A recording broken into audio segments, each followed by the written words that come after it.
Separated by over 150 years, the Great Revolt of 1381 and the Pilgrimage of Grace in 1536 seem on the surface to have little in common.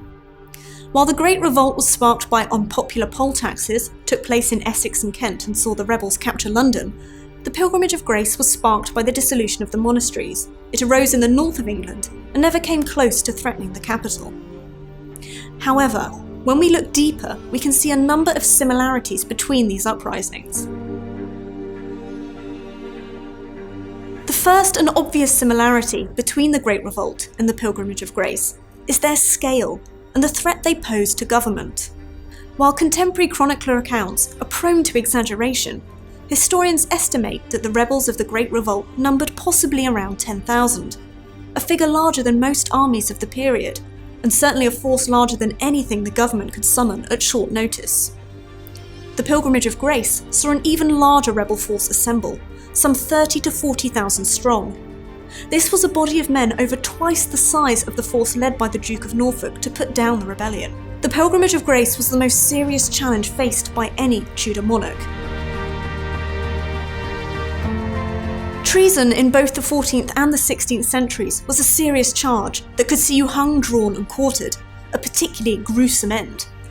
It is therefore unsurprising that the leaders of both the Great Revolt and the Pilgrimage of Grace were careful to stress that their object was not to rebel against their king, but instead to save them from evil counsellors, advisors who were poorly or maliciously guiding the king. The dismissal of these advisors, particularly John of Gaunt, was a key demand of the rebels in the Great Revolt. Similarly, the leaders of the Pilgrimage of Grace laid the blame for Henry's unpopular religious reforms with his chief minister, Thomas Cromwell, and initially demanded he be handed over to them for justice.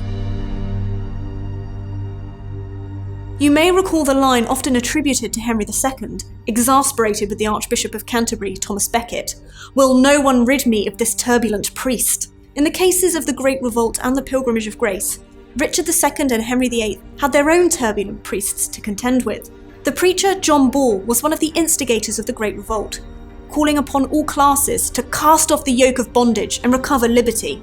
Similarly, it was Thomas Kendall, the vicar of the small market town of Louth, who sparked the Lincolnshire Uprising, which in turn inspired the Pilgrimage of Grace.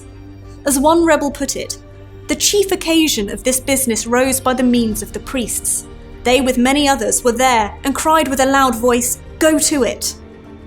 The spreading of the rebellion was also aided by the ringing of the church bells to summon parishioners to the cause. Another similarity between the Great Revolt and the Pilgrimage of Grace was the ability of the king, Richard II in the first case and Henry VIII in the second, to put them down with promises of reform, promises which were then swiftly broken. When Richard met with the rebels at Mile End, he not only sanctioned the punishment of corrupt royal officials and offered the rebels a pardon, but astonishingly, he committed to abolishing serfdom. This, a key demand of the rebels, would make everyone free to live and work where they chose, and own what they earned, free from the demands of their local lord. Equally important was the promised freedom to trade goods wherever they liked, freeing them from local monopolies. Just 18 days later though, Richard revoked these liberties with the full support of his council and parliament. The chronicler Thomas Walsingham reported the king saying to one group from Essex, seeking to confirm their newly found liberties, that "you will remain in bondage, not as before but incomparably harsher. We will strive with mind, strength and goods to suppress you, so that the rigour of your servitude will be an example to posterity." While not as sweeping as Richard's promises, the concessions offered in Henry's name by the Duke of Norfolk were equally profound.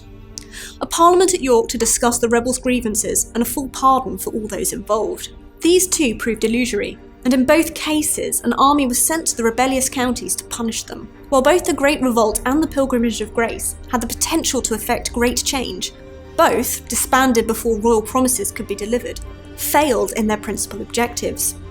The Great Revolt failed to end the repressive laws and customs associated with feudalism, and the Pilgrimage of Grace failed to stop the dissolution of the monasteries or the acceleration of the English Reformation. Nevertheless, both the Great Revolt and the Pilgrimage of Grace had an unanticipated effect on their respective kings.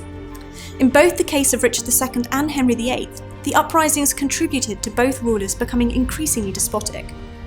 In the case of Richard, the experience of the Great Revolt fueled the king's distrust, not only of the common people, but of his nobles. It was they who had failed to predict and prevent the rebellion, and who then heavy-handedly pressured him to go back on the promises he made at Mile End. For Henry, the deal he had been forced to strike with the Pilgrims in December 1536 was a humiliation, and the risings that occurred at the end of that year and into January and February were a welcome opportunity to punish the North for rebellion.